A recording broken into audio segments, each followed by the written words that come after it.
Welcome back, Kaiju fans. Today we're diving deep into the evolution of the king of the monsters, Godzilla. From his atomic breath to his iconic roar, we'll explore how Godzilla has changed from a symbol of nuclear destruction to a beloved pop culture icon. The story begins in 1954 with the original Godzilla, created by Toho as an allegory for the horrors of nuclear weapons. This Godzilla was a force of nature, a terrifying reminder of the atomic bombings of Hiroshima and Nagasaki. This version of Godzilla had the physical characteristics we've come to know and love, essentially the blueprint for all future Godzillas except one, and we'll get to that later. The back spikes, the atomic breath, and that distinguishable face and body structure along with the iconic roar. But Godzilla was not to remain a mere symbol of destruction. In 1955, Godzilla raids again. A second Godzilla appeared, making the beginning of the Showa series. This Godzilla fought other kaiju, becoming more of a hero over time.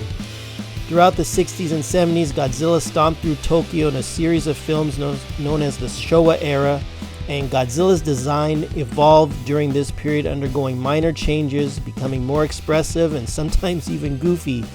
These were the days of rubber suits, miniature cities, and epic battles with other kaiju like Mothra and King Ghidorah.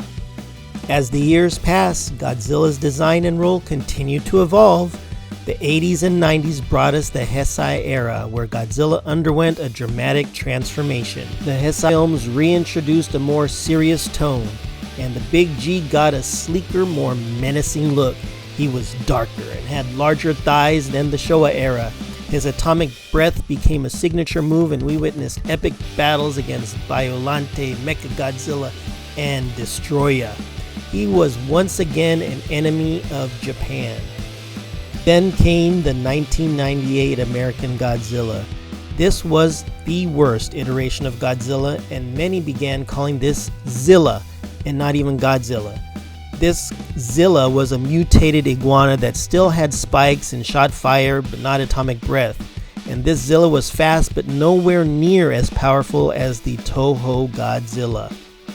Up next was the Millennium Godzilla, almost entirely disconnected from previous movies, offering fresh stories and battles. This Godzilla used red atomic breath in the first two movies of this series, and the other movies blue atomic breath. Godzilla's spikes became larger and sharper and the color purple in the first two movies, but went back to the traditional look for the remainder of the series. After this, we got the newer legendary American adoptions, adding their own spin with a more faithful Monsterverse Godzilla, which brought him to Hollywood's big screens. Godzilla had an all-new look based on the traditional Godzilla and was much more favorable with fans. He retained the atomic blue breath, but his origins were different. This Godzilla is an ancient titan awakened by atomic bombs. He is the protector of the balance in nature. Most notably in this series, you do see Godzilla's spikes evolve from the Godzilla 2014 to Godzilla X Kong. They definitely have changed, and in the most recent film have turned pink and changed shape a little bit. So we'll see where they go with the next film. And just how can you forget the groundbreaking Shin Godzilla, which came out during this time, where there was a mutated monster like never before, reflecting modern day fears. This was the tallest Godzilla at over 388 feet that underwent various transformations before reaching that height. This Godzilla's mouth split in the lower jaw when shooting atomic breath. He was also able to shoot beams from his tail and dorsal spines. His origins were atomic waste. And just when we thought we'd seen it all, the Reiwa era brings us Godzilla Minus One, directed by the visionary Takashi Yamazaki. This film takes us back to post-war Japan, where a new terror rises from the ashes of war. In Godzilla Minus One, Japan faces the gargantuan menace known as Godzilla, and we're reminded of the enduring spirit of the Japanese people. This movie, we got two versions of Godzilla, the pre-atomic testing and the post-atomic testing Godzilla. This Godzilla was an angrier and more menacing looking Godzilla than previous Toho movies. with the traditional spikes, but the atomic breath definitely being the most destructive of any Godzilla, causing the equivalent of an atomic blast. I do hope they continue a series with this Godzilla.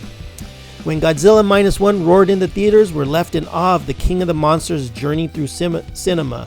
From a symbol of destruction to a beacon of resilience, Godzilla continues to evolve, reflecting our fears, our hopes, and our indomitable will to survive. Each era of Godzilla reflects the changing times and the evolving tastes of audiences worldwide. From protector to destroyer, from campy to serious, Godzilla remains a versatile and enduring figure in cinema. So what's next for Godzilla? Only time will tell, but one thing's for sure, the King of the Monsters will continue to reign supreme in the hearts of fans everywhere. I'm looking forward to the next Monarch series that will probably focus a little more on Kong, but Godzilla's gonna be in it. The next Godzilla movie in the Legendary series, and hopefully Godzilla Minus One too. So anyways, thanks for watching everyone. Don't forget to like, share, and subscribe for more kaiju content.